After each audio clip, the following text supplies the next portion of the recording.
நம்முடைய கழக தலைவர் அவர்கள் கோட்டையில் இருக்காங்க, ஒரு நிகழ்ச்சியில் கலந்துகிட்டு இருக்கிறாங்க. அங்கே இருந்தாலும் அவங்களுடைய முழு நினைப்பும் முழு எண்ணமும் இந்த அன்பகத்தில் நடக்கக்கூடிய இந்த நிகழ்ச்சிகள் தான் கண்டிப்பாக இருக்கும். ஏன்றால் நேற்று நள்ளிரவு எனக்கு தொலைபேசியில் அழைப்பு, ஒரு 11 மணிக்கு தொலைபேசியில் அழைச்சு, என்னென்னா நாளைக்கு 45வது பிறந்த நாளா இளைஞர் அன்னைக்கு அப்படின்னு சொல்லி வாழ்த்துனாங்க.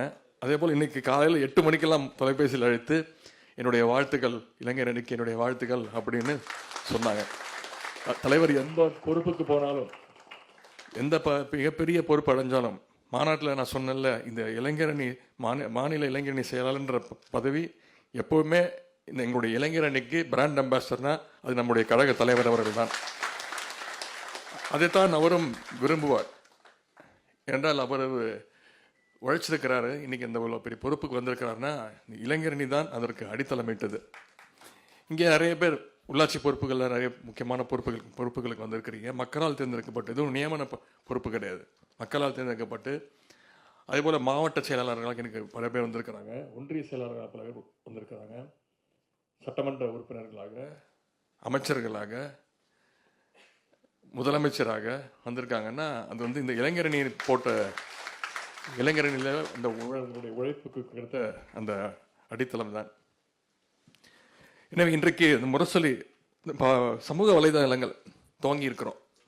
ஏற்கனவே இளைஞரனுக்கு என்று ஒரு சமூக வலைதளம் இருந்தாலும் இன்னைக்கு ஒரு வருவாய் மாவட்டத்திற்குன்னு தனியாக ஒரு சமூக வலைதள பக்கங்கள். நான் கேட்டுக்கொள்வதெல்லாம், இப்பொழுது எப்படி அரசியல் களம் மக்களை சந்திக்கிறோம், அந்த களம் எவ்வளவு முக்கியமோ அதே போல் இன்னைக்கு இந்த சமூக வலைதளங்களும் மிக மிக முக்கியமாக இருக்கின்றது.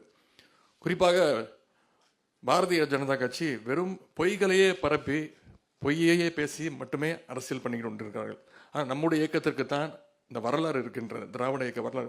நம்ம பாசற கூட்டம் நடத்தணும்னு சொல்கிறோம்ல, ஒரு தொகுதிக்கு ஒரு பாசற கூட்டத்தை நடத்தி காட்டணும். தலைவருடைய கட்டளையின் பேரில் ஒரு தொகுதிக்கு நடத்தி காட்டணும். 234 தொகுதியிலும் பாசறை கூட்டங்கள் நடத்தணும். இப்போது ஒன்றிய அளவிலையும் பாசற கூட்டங்களை நடத்த இருக்கின்றோம். ஏன்னா இந்த சமூக வலைதளங்கள் மிக மிக முக்கியமான ஒரு பங்கு வகிக்கின்றது. சோஷியல் மீடியாவில் இன்னும் நீங்கள் கொஞ்சம் ஆக்டிவாக இயங்கணும் அப்படின்னு நான் கேட்டுக்கொள்கின்றேன். அதுபோல் இளைஞர் அன்னைக்கு தலைவர் அவர்களிட்ட கட்டளைகள், கலைஞர் நூற்றாண்டை முன்னிட்டு ஒவ்வொரு தொகுதிக்கும் ஒரு நூலகம் துவங்க வேண்டும் என்று கூறியிருந்தார். அதே போல் இப்போ 234 தொகுதியில் 50 தொகுதிகளில் 50 நூலகங்களை இளைஞரணி சார்பாக திறந்திருக்கின்றோம்.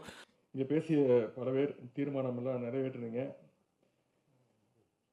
முதலமைச்சருக்கு துணையாக நான் வர வேண்டும் என்ற இந்த தீர்மானம் தான் நிறைவேற்றப்பட்டது.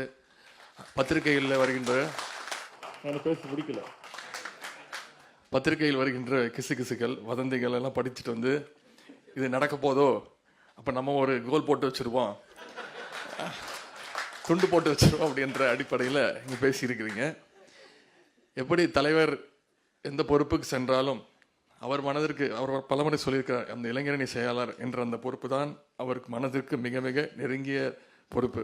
அதே போல்